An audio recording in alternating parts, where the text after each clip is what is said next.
Boa noite, diário e comunidade.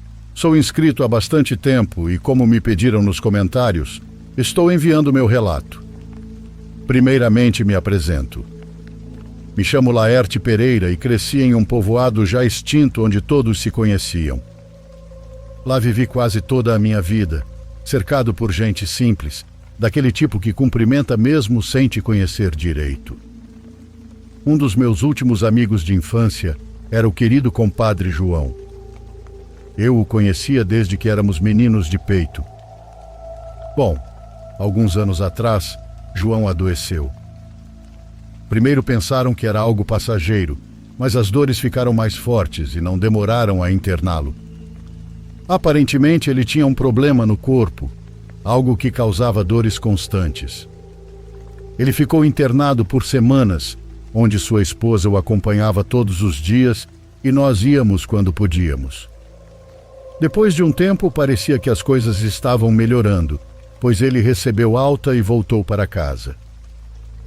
Achamos que já estava fora de perigo, mas numa noite sua esposa ligou para o barzinho para baixo de casa me procurando.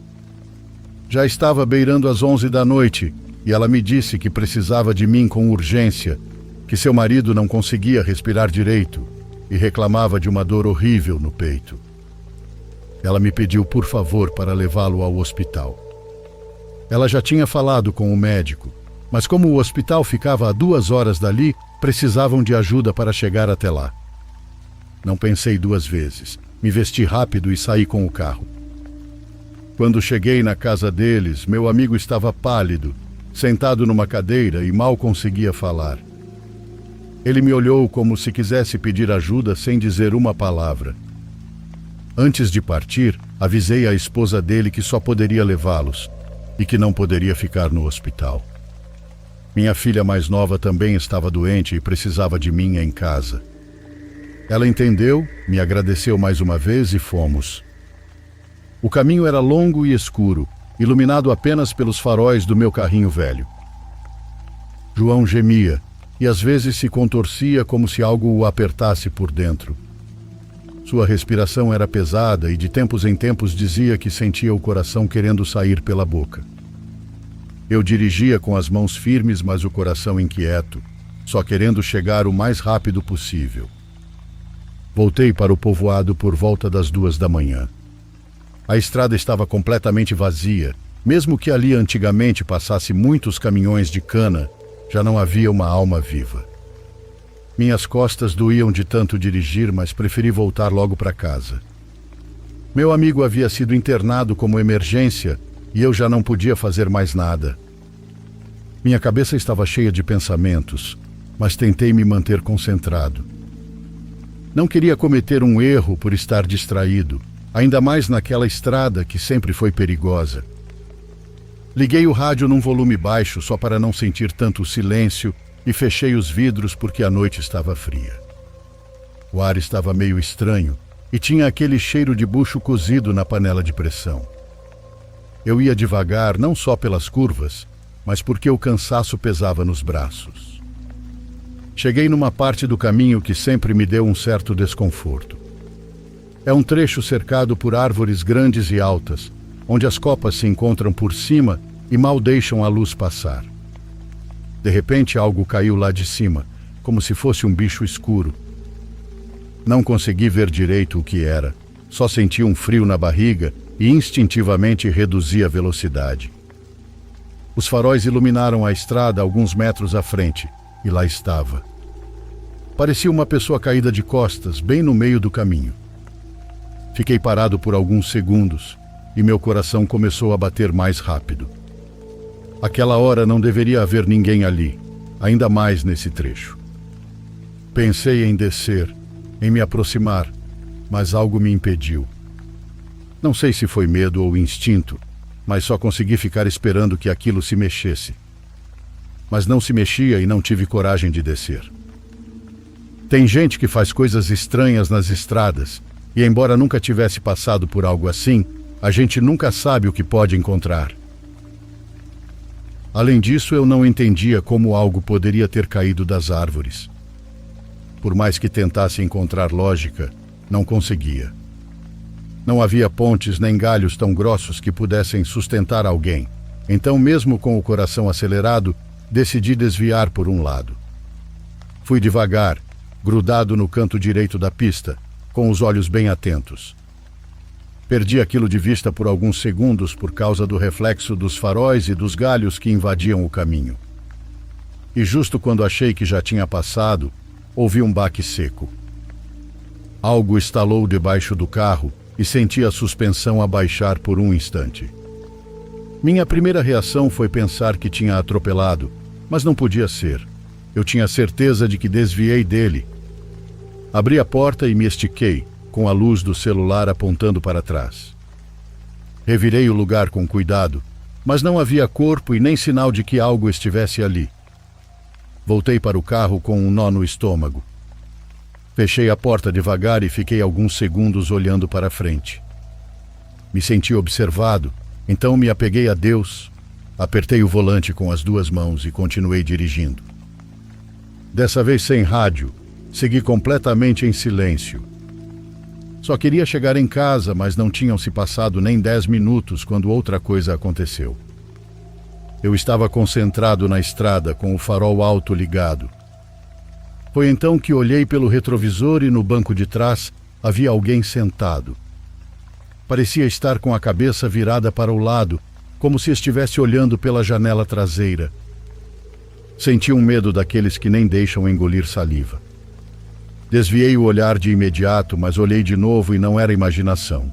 Estava ali.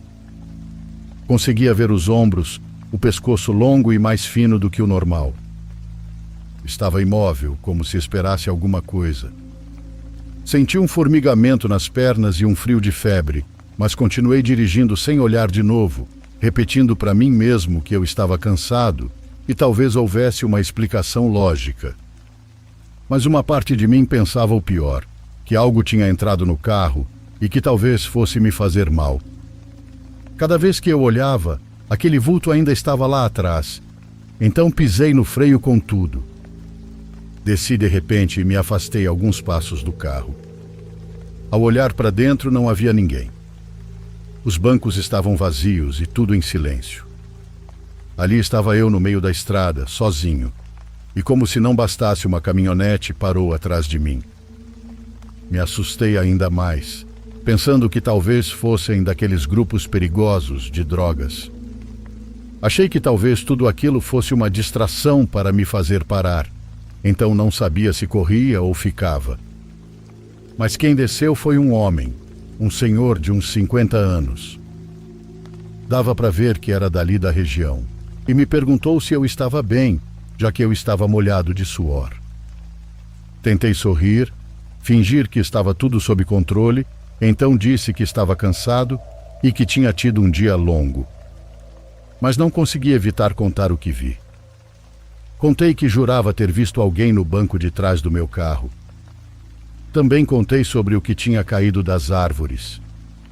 O homem me disse que tinha passado por aquele mesmo trecho minutos antes e não viu nada. Que não havia ninguém caído e que a estrada estava vazia. Ele me olhou por alguns segundos como se não tivesse me contado tudo. Depois baixou um pouco a voz e disse que talvez tivesse sido um espírito. Falou assim, tranquilo, como quem fala de algo comum. Me explicou que por aquela estrada já morreu muita gente, envolvendo gente que dorme e não consegue frear nas curvas. Disse que não era a primeira vez que ouvia histórias parecidas, que anos atrás um conhecido dele viu uma pessoa pedindo carona, mas quando parou, não havia mais ninguém. Me contou que às vezes esses espíritos aparecem só para lembrar que uma alma ficou ali. Depois o senhor se ofereceu para me acompanhar até o próximo assentamento. Era caminho para ele e não se importava em seguir atrás, caso algo mais acontecesse. Agradeci, pois de verdade eu não me sentia com forças para seguir sozinho. Fomos assim, ele atrás do meu carro, até passarmos pelo assentamento. Depois ele pegou outro caminho, me deu uma buzinada de despedida e eu respondi com os faróis. Daquele ponto em diante, o caminho ficou mais tranquilo e até liguei o rádio novamente. Cheguei em casa por volta das 5 da manhã. e estacionei sem fazer barulho. Não queria acordar ninguém, e antes de descer fiquei sentado por um tempo dentro do carro. Olhei os bancos, o retrovisor, e tudo estava calmo. Mas eu juro para vocês que o que vi foi completamente real.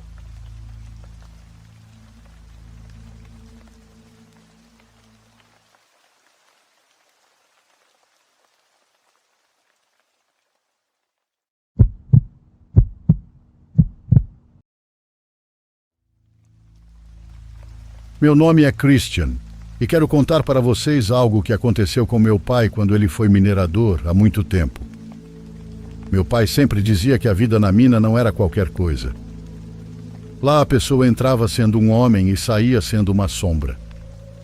Ele dizia isso porque sempre que saía da mina, estava fedendo com a respiração entrecortada e a visão mal conseguia suportar a luz do sol depois de passar tanto tempo na escuridão. Lembro que meu pai contava para mim e para meus irmãos muitos relatos das coisas que viu na mina. E mesmo que parecessem invenções, ele afirmava que realmente aconteceram, ainda mais pelo lugar onde ele trabalhou. Inclusive, posso dizer que até hoje acontecem coisas estranhas por lá. Meu pai contava muitas histórias sobre as minas de Naica, no México, onde passou a maior parte de sua juventude extraindo chumbo e prata. Mas havia uma história que ele sempre evitava contar. Não é que ele se recusasse exatamente, mas parecia que sentia um certo receio, como se contá-la fosse invocar algo que ainda vive naquele lugar. E esse algo, segundo ele, pode ser muito perigoso. Era o ano de 1983, quando meu pai trabalhava em Naica. Na época, a mina era um mundo subterrâneo, onde o calor te abraçava como se fosse o próprio inferno respirando na sua nuca. Lá dentro, a umidade cobria tudo, e os cristais gigantes que se formavam nas cavernas pareciam espelhos com formas que refletiam sombras que não estavam ali. Meu pai dizia que quando estava muito cansado e via aqueles cristais, enxergava pessoas caminhando, mesmo que não houvesse ninguém. Ele não sabia se era por causa dos gases, do calor extremo ou do cansaço, mas ele via sombras de pessoas. Os turnos eram longos e exaustivos. O ar era pesado e se você se descuidasse, o calor e os gases poderiam te matar em questão de minutos. Mas os mineiros não temiam a mina, eles a respeitavam profundamente. O verdadeiro medo estava no que vivia dentro dela. Meu pai dizia que ali se extraía principalmente prata e chumbo, mas por acaso também havia um pouco de ouro. O curioso é que ninguém queria encontrar ouro. Por quê? Você pode se perguntar. Bom, segundo ele, dizia-se que existia um guardião ali, um espírito que protegia as riquezas da terra e castigava os gananciosos. Todo aquele que encontrava ouro e não era digno de tocá-lo, era punido e levado por esse guardião. Curiosamente, ninguém havia visto esse guardião, mas muito se falava sobre um caso de alguém que encontrou ouro na mina e desapareceu sem deixar vestígios. Outros diziam que o encontraram morto, com a pele totalmente preta, como se tivesse queimado. Meu pai nunca acreditou nessas coisas, pois numa época onde não se tinha nada para fazer, achava que eram apenas lendas contadas entre os trabalhadores. Ele acreditava mais nas histórias de bruxas do que no guardião da mina. Um tanto estranho, né? Naquela época, meu pai era um jovem forte e teimoso. Seu único objetivo era ganhar dinheiro para sustentar sua mãe e seus irmãos. Mas sua descrença foi quebrada numa noite, quando lhe designaram um trecho extra para trabalhar numa das galerias mais profundas da mina. Já eram quase 3 da manhã quando ele ficou sozinho naquele túnel. Os colegas já tinham ido embora, mas pediram para ele terminar de reforçar uma viga antes do próximo turno. Enquanto golpeava a rocha com sua picareta, sentiu um arrepio, algo impossível num lugar onde o calor era sufocante. Depois ouviu uma voz que parecia correr com o vento. Mas aquilo era estranho, pois não havia vento naquele lugar. Ele se virou, mas não havia ninguém. Por um momento pensou que fosse o cansaço, ou talvez os gases, fazendo ele ver ou ouvir coisas, algo que acontecia com os mineiros depois de muito tempo no subsolo. Foi por isso que continuou trabalhando, mas aquela voz ficou mais forte, até que virou palavras. Era uma voz baixa e áspera que parecia vir das próprias paredes da mina. Intrigado, olhou para um canto da caverna e disse que ali viu o reflexo de alguém em um cristal. Mesmo com a escuridão, conseguiu distinguir uma figura escura, alta e magra, com olhos que brilhavam como fogo. Meu pai ficou paralisado, olhando aquela coisa se mover no reflexo dos cristais dentro da caverna. Ele sentiu o coração bater forte quando a figura virou a cabeça em sua direção. O medo fez com que reagisse e pensasse em correr pelo túnel. Ele sabia que aquilo não era um companheiro de trabalho, tampouco uma pessoa. Quando saiu correndo, disse que até deixou as ferramentas para trás. A mina era um labirinto, mas ele conhecia o caminho. Ou achava que conhecia porque depois de muito correr, percebeu que estava num túnel desconhecido. As paredes eram lisas, como se tivessem sido esculpidas à mão, e o ar ali era mais denso e mais pesado. Com medo e desespero, percebeu que estava perdido, e ficou ainda mais assustado quando ouviu novamente aquele ser. Algo grande se aproximava, algo que respirava com um som oco e profundo. Ele apagou sua lanterna para não ser visto e prendeu a respiração, encolhido nas paredes da mina. Mas os passos se aproximavam, e então sentiu o calor. Um calor tão intenso que queimava sua pele sem tocá-la. Ele não conseguia se mover, nem gritar. A escuridão era total, mas nela havia um par de olhos brilhantes observando-o. Foi quando ouviu uma voz clara como água, que falava num idioma que ele entendia. Ao ouvir, sentiu seu corpo enfraquecer, como se algo dentro dele estivesse se apagando. Mas antes de perder a consciência, uma lâmpada de segurança da mina piscou ao longe. A criatura, ao ver a luz, recuou, e meu pai aproveitou para correr em direção à saída. Ele não se lembra como chegou lá, apenas sabe que seus colegas o encontraram caído próximo à entrada da mina. Ele estava com a pele vermelha de queimaduras e os lábios rachados pela desidratação. O que meu pai viu naquela noite foi o guardião da mina de Naika. Mas a pergunta é, por que ele apareceu para o meu pai? Segundo o que ele acredita, foi porque, sem querer, encontrou ouro enquanto trabalhava. Ou seja, ele havia quebrado uma pedra que continha ouro, mas não percebeu, pois logo foi designado para outra tarefa, a de reforçar as vigas. Ele acredita nisso porque no dia seguinte, ao voltar ao local onde viu aquele ser pela primeira vez, encontrou um pedacinho de ouro escondido numa fresta. Ouro que, claro, ele não tocou, pois sabia que se o fizesse o guardião o levaria.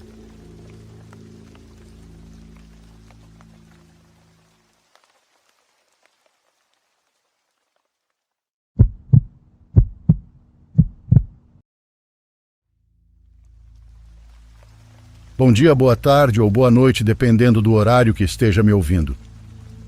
Fico muito feliz de poder compartilhar minha história, e sem mais enrolações, vamos lá. Desde pequeno eu gostava de visitar meus tios que moravam na serra. Eles sempre foram pessoas trabalhadoras e muito tranquilas, especialmente um deles, o tio Gonzaga. Um homem já perto dos 50 anos, mas ainda teimoso como se tivesse 20. Há alguns anos ele teve a ideia de construir uma casa numa comunidade menos isolada. Dizia que já estava cansado do mato, mas que não queria fazer sua casa com qualquer coisa. Ele insistia em usar a areia do rio que passava pelo antigo barraco dele. Segundo ele, aquele lugar lhe dava sorte desde jovem. Não importava se isso não fazia muito sentido, ele queria que sua casa tivesse algo daquele lugar. Então um dia me pediu para ajudá-lo a buscar aquela areia. Na verdade, eu não me incomodava, já que sempre que ia à casa dele comia muito bem. Minha tia cozinhava com gosto e em grande quantidade. Além disso, eu me dava bem com todos por lá. Eu ia acompanhado por Fabiano, um dos rapazes que faziam bico para meu tio. Nas 2 primeiras viagens, tudo correu normalmente. Íamos, carregávamos a caminhonete e voltávamos para a comunidade. Mas a terceira viagem foi diferente. Foi nesse dia que aconteceu algo que jamais vou conseguir esquecer. Nesse dia, acabamos nos distraindo mais do que devíamos. Já havíamos terminado de carregar a areia direto na carroceria da caminhonete e, em vez de voltar logo, fiquei um tempo por lá. Me sentei à mesa com eles e começamos a conversar sobre coisas antigas. Quando me dei conta, já eram quase 8 da noite e o céu estava completamente escuro. Minha tia me disse para dormir lá, mas eu já tinha me comprometido a deixar a areia no terreno, porque no dia seguinte chegaria cedo um pedreiro para verificar o terreno. Além disso, Fabiano precisava ficar com meus tios para ajudá-los com algumas pendências. Eu já conhecia o caminho e também não era como se eu tivesse medo. A única vez que o percorri à noite foi com um primo, mas nada aconteceu, então eu me sentia tranquilo. A caminhonete ia devagar, dando para perceber o peso da areia atrás. Eu fazia cada curva com cuidado porque o caminho era de terra, então é mais perigoso. Não havia lua, mas os faróis iluminavam o suficiente para enxergar. Só o som do motor e os pneus levantando poeira me acompanhavam. Era daqueles trechos em que se sente que não há ninguém por quilômetros. Tinha percorrido pouco mais da metade do caminho quando fui colocar uma música e ouvi um baque seco, como se algo tivesse se soltado. Levei um puta susto. Foi logo depois disso que senti a carroceria se abrir. Encostei devagar, desci com o estômago apertado e caminhei até a traseira. A carroceria estava aberta de um jeito que nunca tinha acontecido antes. Verifiquei se a areia ainda estava no lugar e se nada tinha escorrido. Fechei a carroceria com força e dei um puxão para me certificar. Depois disso, voltei para a cabine e me sentei por um momento, respirando fundo. Pensei que talvez eu não tivesse fechado bem desde o começo, então dei uma risada, zombando de mim mesmo por estar pensando besteira. Engatei a primeira e segui em frente. Não havia passado muito tempo quando escutei o mesmo som seco. Encostei de novo, desliguei a caminhonete e desci com cuidado. Já não me sentia tão tranquilo, e foi então que eu vi. Em cima da areia, bem no centro da caçamba da caminhonete, havia alguma coisa pequena. Na primeira zoiada pensei que fosse um saco ou algo que o vento tivesse movido, mas não. Era a silhueta de uma criança muito pequena. Não devia ter mais que 4 aninhos.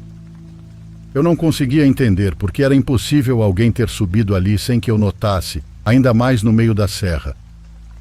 A criança estava agachada, usando as mãos para mover a areia, como se estivesse brincando. Não havia muita luz, mas dava para ver que estava com a cabeça abaixada, concentrada no que fazia. Suas mãozinhas afundavam e levantavam a areia com movimentos suaves, quase como se estivesse fazendo cócegas. A caçamba estava aberta de novo e a areia escorria para o chão. Fiquei paralisado, já que sabia que aquilo não podia ser real. O que mais me incomodou foi que aquilo riu. Foi uma risadinha leve, como a de uma criança pequena entretida. Soava real demais, como se fosse de fato uma criança feliz brincando. Pensei em pegar um galho seco que tinha visto no chão para espantá-la, ou pelo menos ver se reagia, mas não tive coragem. Algo me dizia que se eu a tocasse ou me aproximasse, ela iria pular em mim. Foi então que aquela coisa levantou a cabeça, girou o rosto para mim, e o que saiu da sua boca foi um grito que não consigo explicar. Era como o guincho de um porco forte que tremia no corpo. Eu não conseguia mexer nem um dedo, e de repente ela começou a me lançar punhados de areia.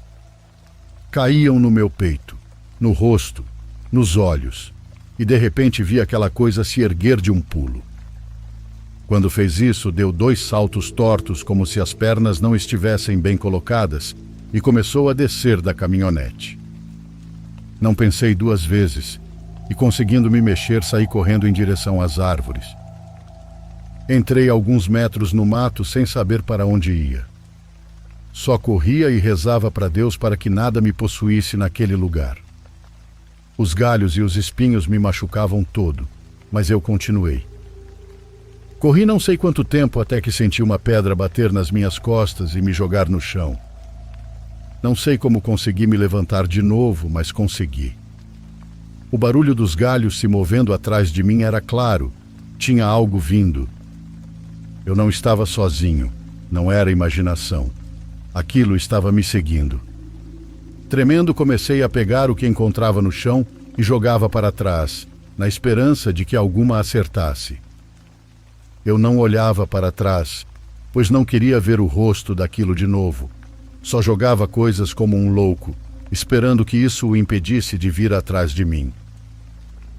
Aquele mesmo grito de porco se aproximava cada vez mais e sentia que aquilo ia morder minhas costas. Mas de repente o som mudou. Já não vinha mais em minha direção. Ouvi como se tivesse virado para o lado.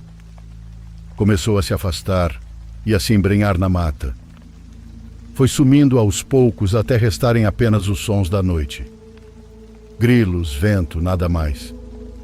Fiquei parado ali com o corpo todo tremendo e com os olhos cheios de areia.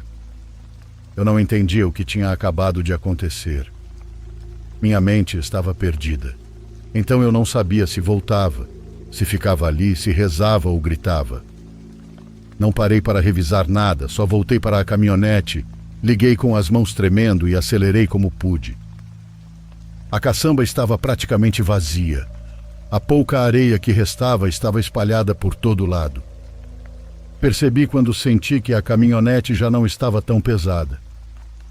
Mas não me importei. Tudo o que eu queria era sair daquele caminho e foi o que eu fiz. Coloquei um sertanejo no máximo e quando cheguei em casa, minha mãe saiu ao ouvir o barulho. Ficou me olhando estranha e disse que eu estava pálido. Não consegui dormir direito, porque na manhã seguinte eu sabia que teria que voltar para buscar mais areia. Não podia deixar o serviço incompleto, mas dessa vez não quis ir sozinho. Pedi para meu pai me acompanhar e ele, me olhando sério, calçou os sapatos e fomos. Foi quando passamos pelo trecho onde eu tinha visto aquela coisa que pedi para ele parar. Apontei com a mão o ponto exato e contei tudo. Meu pai olhou em volta, desceu do carro e examinou o chão. Depois me disse que se eu não estivesse mentindo, poderia ser alguma criatura da floresta. Ele disse que essas coisas às vezes sobem nos veículos para se divertir com nossa cara e que as pessoas se assustam porque não estão acostumadas a vê-las. Mas eu disse que não. A energia daquela coisa era diferente. Era escura, pesada e emanava maldade e morte. Meu pai ficou sério e não disse mais nada. Apenas fez o sinal da cruz e voltou a entrar na caminhonete. O mato continuava igualmente quieto, mas já não me parecia como antes. Quando chegamos a casa, minha tia veio nos receber. Contei a ela o mesmo que contei ao meu pai sobre a criatura que tinha subido na caminhonete. Minha tia não riu, e também, graças a Deus, não me disse que eu estava louco. Bom, ela apenas me ouviu em silêncio, e depois disse que talvez fosse alguma coisa da floresta ou algo que tinha ido junto com a areia do rio.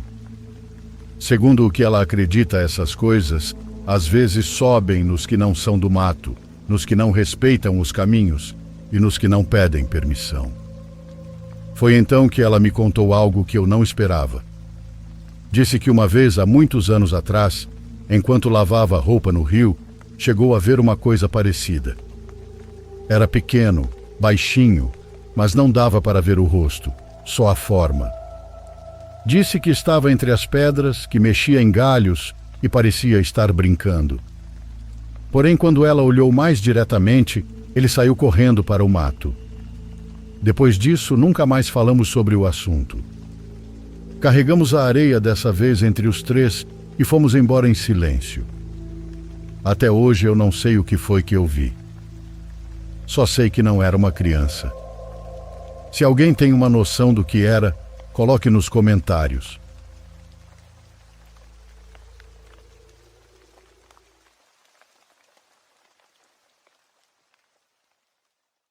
Por favor, curta e se inscreva se você estiver gostando. Agora continuamos.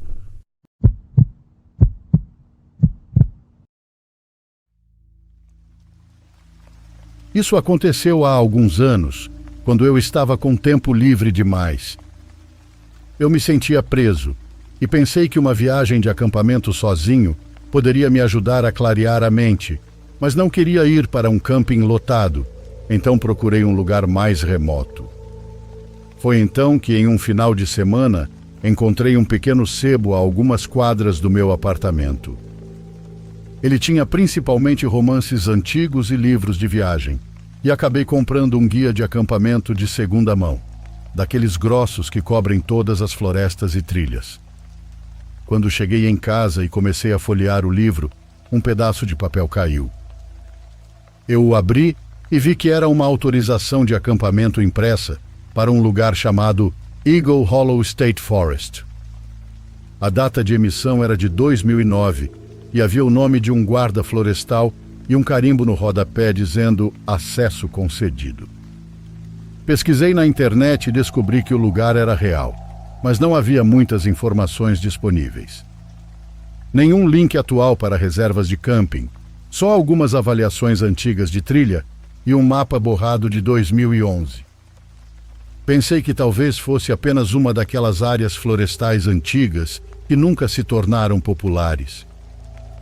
Não pensei muito nas regras, já que eu só queria passar alguns dias no meio do mato.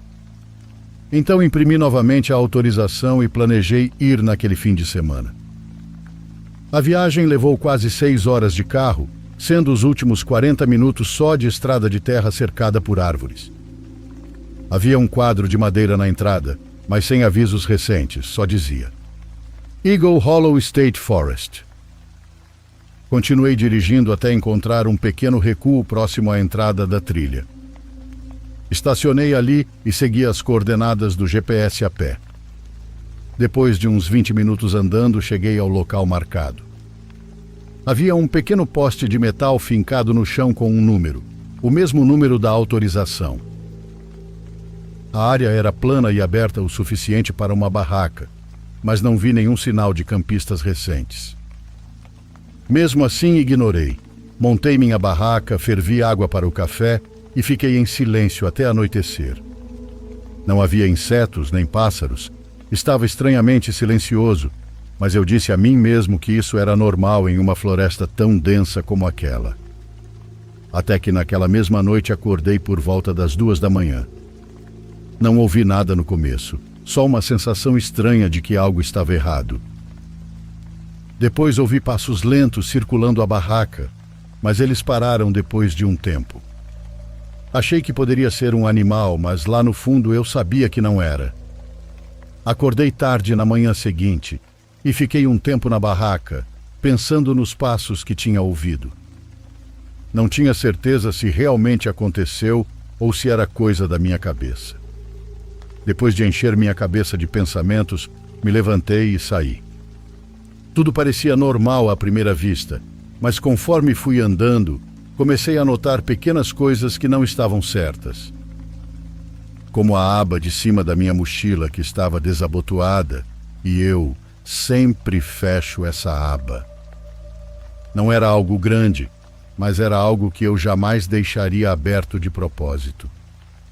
Depois vi o saquinho de mix de castanhas que eu tinha deixado dentro da barraca, perto da entrada. Agora ele estava fora da barraca, mas ainda lacrado. Não tinha sido mordido nem rasgado, então não foi um animal.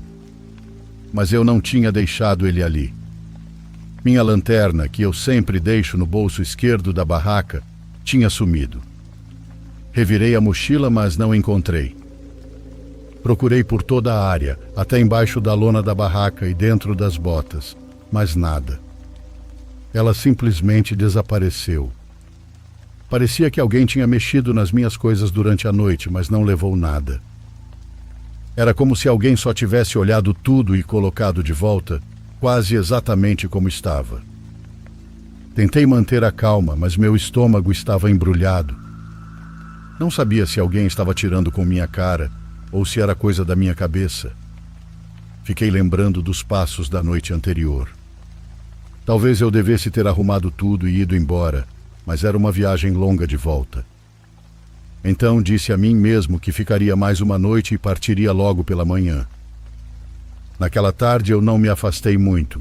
Fiquei perto do acampamento e não fiz trilhas. Só fiquei sentado perto da barraca, comi e tentei manter a mente ocupada. E antes de escurecer, fechei tudo cuidadosamente e coloquei a lanterna, bateria reserva e celular dentro do saco de dormir comigo. Então, por volta da meia-noite, ouvi algo de novo.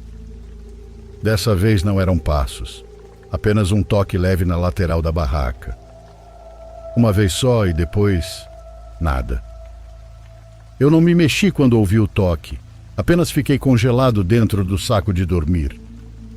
Sem passos, sem sussurros, apenas silêncio total depois daquele som. Não quis fazer barulho algum. Então fiquei daquele jeito por horas, ou pelo menos foi o que pareceu. Eventualmente devo ter adormecido, e quando acordei o dia estava começando a clarear. A primeira coisa que fiz foi checar meu equipamento. A caixa de comida ainda estava fechada, e minha mochila ainda estava com o zíper travado. Mas a lanterna, aquela que havia sumido na noite anterior, tinha voltado. Ela estava colocada bem na entrada da barraca, em cima das minhas botas. Aquilo foi o suficiente para mim, então comecei a arrumar tudo imediatamente. Enfiei tudo na mochila e enrolei a barraca sem nem dobrar direito. Enquanto caminhava de volta para o carro, ficava olhando para trás o tempo todo. Quando cheguei no carro, ele estava exatamente como eu havia deixado, com uma exceção. A autorização que eu tinha deixado dobrada no porta-luvas agora estava no banco do motorista. Eu não tinha tocado nela desde que cheguei. Nem pensei duas vezes. Joguei a mochila no banco de trás, entrei no carro e fui embora. Uma semana depois tentei procurar Eagle Hollow de novo, mas dessa vez encontrei algo que não tinha visto antes. Era um PDF escaneado de um antigo banco de dados do estado. Um aviso curto sobre campings que foram fechados em 2010 por causa de incidentes não resolvidos e falta de pessoal disponível. O aviso listava várias áreas e Eagle Hollow era uma delas. Também encontrei uma postagem no Reddit de 2012, onde um usuário perguntava se alguém sabia por que a floresta havia sido fechada. Uma única resposta dizia: pessoas demais desaparecendo. Eles pararam de investigar depois de 2009. Esse foi o mesmo ano carimbado na autorização que encontrei no livro. Até hoje não sei quem andou ao redor da minha barraca, ou quem mexeu nas minhas coisas, mas sei que eu não estava sozinho. Quem quer que fosse não queria que eu estivesse lá, e acho que concordamos, né?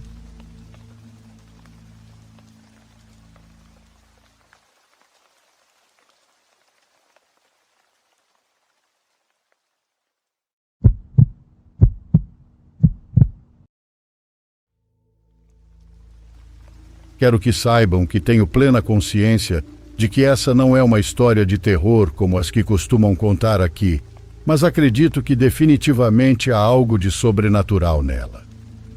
Acompanhem comigo. É que toda vez que ouço o primeiro sino da igreja durante a Semana Santa, esteja onde estiver, me lembro do que aconteceu naquele ano no povoado da minha avó. Tenho 41 anos, mas naquela época eu tinha apenas 11. Já se passou bastante tempo, então muitos podem pensar que eu já deveria ter superado isso, mas vou explicar o que aconteceu. Meus pais nos levavam todo ano para passar a Semana Santa com a família da minha mãe, em um vilarejo a algumas horas da minha cidade. Não era muito grande, mas todo mundo participava das celebrações. desde as peregrinações nas ruas até as encenações que os jovens faziam no adro da igreja. O mais importante de tudo sempre era o Cristo, uma imagem muito antiga e importante para todo o povoado, com a pele já craquelada pelo tempo. Esse Cristo ficava guardado o ano inteiro em uma pequena capela lateral e só era retirado uma vez por ano para ser carregado pelas ruas na Sexta-feira Santa. Diziam que essa imagem tinha mais de 200 anos e que não deveria ser restaurada porque estava viva com sua própria dor.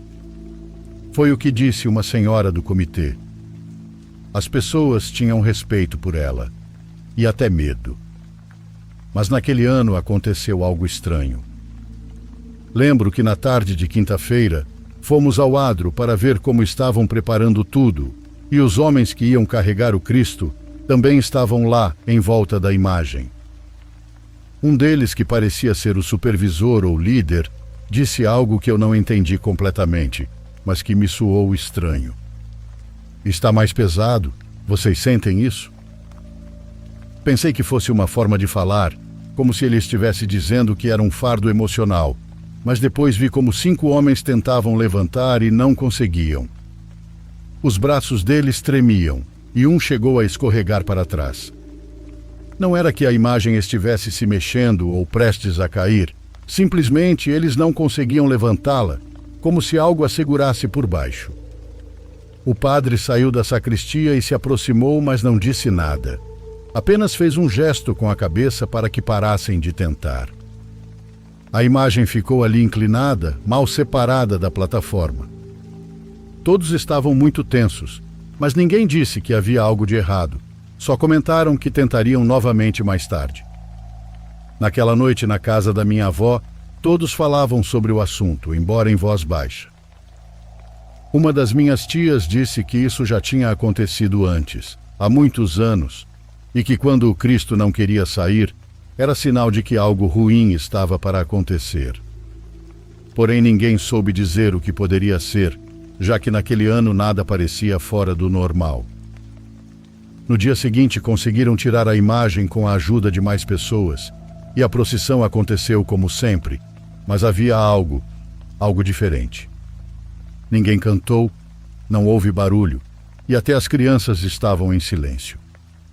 As pessoas caminhavam em completo silêncio, olhando para o chão como se o respeito tivesse se transformado em medo. Puro e simples medo. Quando voltamos para minha casa, perguntei se voltaríamos para a casa da vovó no ano seguinte, mas meus pais disseram que não. Não sei se foi por causa daquilo, do que aconteceu com a imagem. Nunca disseram o motivo, mas desde então paramos de ir lá na Semana Santa. Até hoje, na verdade, ainda não vou lá nesses dias. Já tentei diversas vezes, mas sempre acontece algum empecilho. Nessa época eu pego férias no trabalho e prefiro ir para a praia.